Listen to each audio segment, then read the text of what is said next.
देवे।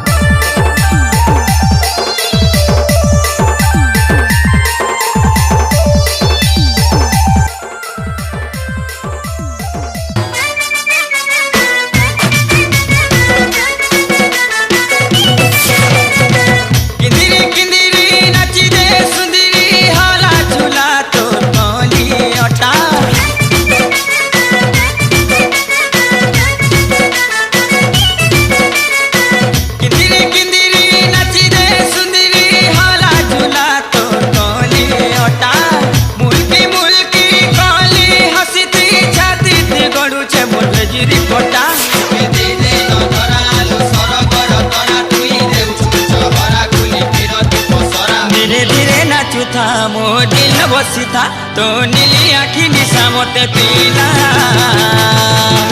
तोर गाना बजावा लगी तो डीजे बाबू आसी गला।